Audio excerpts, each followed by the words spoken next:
মানুষের গোপন কথা কান লাগিয়ে শুনবা না, চিরদিনের জন্য নিষেধ।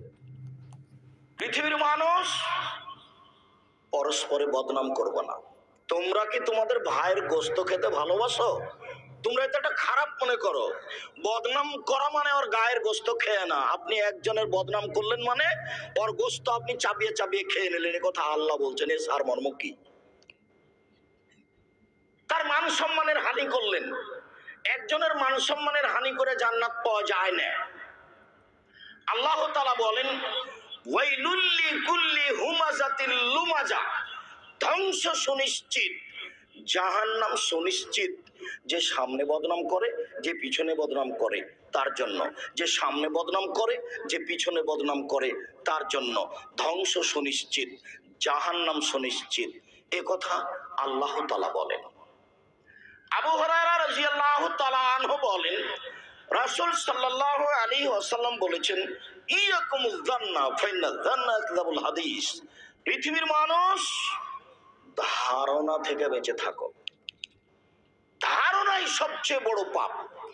নেন এবার, ধারণাই সবচেয়ে বড় মিথ্যা। আল্লাহ নবী বলেছেন, আকবারুল কাবায়ের, সবচেয়ে বড় পাপ তিনটে।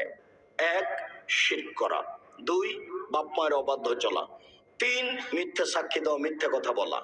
আর এইখানে আল্লাহ নবী বলছেন ধারণাই সবচেয়ে বড় মিথ্যা। তাহলে তো ধারণা সবচেয়ে বড় পাপ হয়ে গেল। ধারণাই করতে পারবে না একজন মুসলিম আর একজনের ব্যাপারে।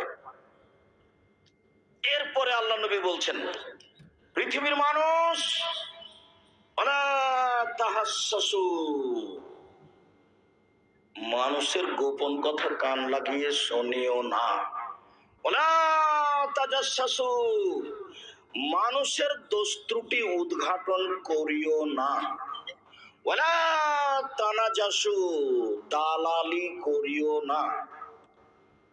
ওয়ালা তাহাসাদু, পরস্পরে হিংসা করো না।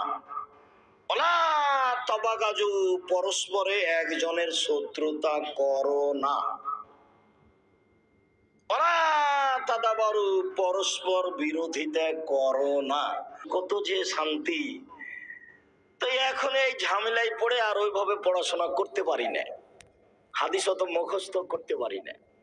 জান্নাতপুরের শিক্ষক থাকাকালীন আহমদ হোসেন মন্ডল টুকু মারা গেছে। আব্দুল্লাহর চাচা তো নানা, উনি বলেছিলেন, আব্দুর রাজ্জাক সাহেব, জান্নাতপুর জুমা মসজিদে খুতবা দিতে হলে কোরআন এবং হাদিস অনুবাদ করতে হবে, তাছাড়া দিতে পারবেন না, নামিয়ে দেব। তখন আমি বললাম, ঠিক আছে।